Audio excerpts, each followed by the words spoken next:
Welcome back, everybody. Workout 2 of the week.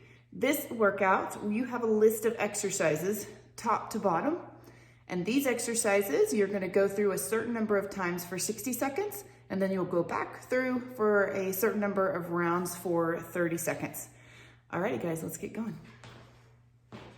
First exercise on our list is our walkout to flat plus the extra push-up. So it is our same toe touch.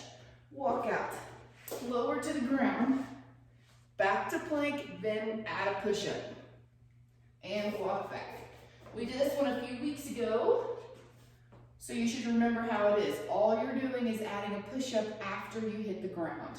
All right, then still from the ground with our alternating feet up. No extra weight added. Abs in, press that low back down, lift the foot, and switch. All right, back on the feet. Onto dumbbell lateral alternating lunges. We've done these many times. So feet together, abs in nice and tight. Arms are gonna come up. So we are in that front rack position. And then it's just our alternating lateral lunges. So step right, hips push back. Together, step left. And together. Remember to really press those elbows out as you lunge. And we're back to the floor. Crab taps. Adding that pause like we did a couple of weeks ago. So abs in nice and tight. We're gonna press through, right hand and left foot. Meet in the middle, squeeze the obliques, pause, back to center. Pause, back to center. Remember, the more you can press into the ground and lift and open that chest, the more you're going to get range of motion-wise out of that shoulder, as well as more oblique. So really work on pushing through the ground. Back onto, flipping over, our basic scorpion plank. Nothing else added to it. So we're plank position, one foot lifts, then you push back, open the shoulder, trying to tap that back heel on the ground, back to center into that plank. Foot lifts, reach back, back to plank. Please remember to try to lift your foot before you drive back. Otherwise it will end up as a pike and a leg lift.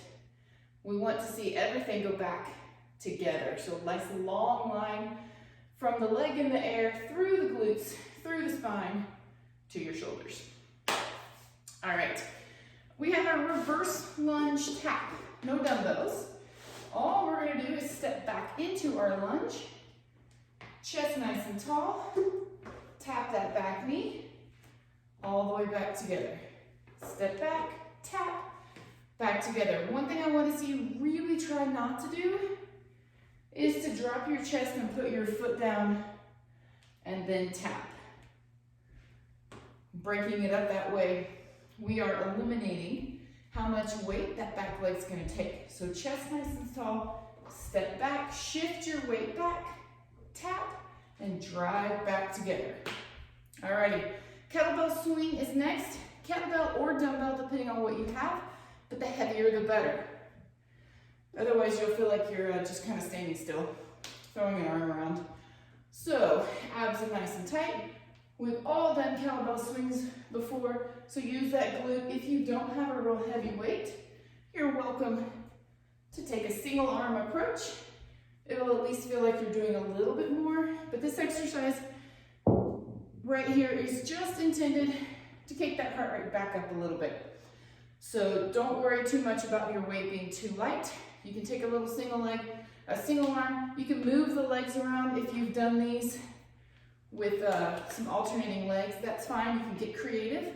Just make sure your glutes and the back of your legs are doing your work.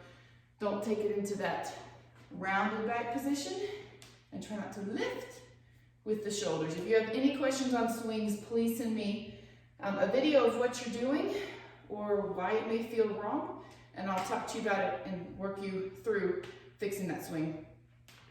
Alrighty, next, dumbbell straight leg deadlift. We're gonna add either a row at the bottom or a fly. So the dumbbell straight leg deadlift we've all done. That's this guy. Keeping that nice straight back and back to the top.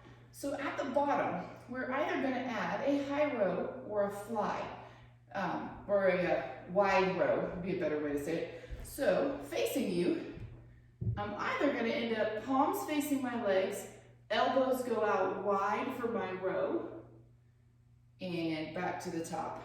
Or your option, if your weights are too light for the high row, you can take it to a fly. So on the fly, instead of my arms facing my leg, facing backwards, they're gonna face into each other with a slight bend. I'm kind of like I'm wrapped around a beach ball. From here, they're gonna go out wide, keeping a little bit of a bend, lift back in, and stand. So two options from the side. We've got our wide row, which is elbows wide, or rear delt row, you may have heard it called before, but the elbows have a nice big bend. Or you have a fly, slight bend in the elbows, whole arm lifts, and back down, facing you wide, and back down. The fly is more challenging. It recruits less lat muscle and more rear delt. So it's definitely a harder move. It's really good if you have super light weights. If you're using something like a 10 or a 12, you probably don't want to fly. It's a little bit heavy for that. What I don't want you to see is decide, what I don't want you to do is decide, well, I want to do the heavier move. I want to try the more challenging one. But you have so heavy of a weight that you go to lift and this is as far as they get. You're completely defeating the purpose. If you can't get the elbows back to that shoulder height, then you're not engaging the shoulder blades as much as we want to, and we're not opening up the chest. So step one, you can fly if you can get those elbows to the height of your shoulders. If not, turn it into the row so you can really press them back and engage those shoulder blades. Alrighty, moving on, last two.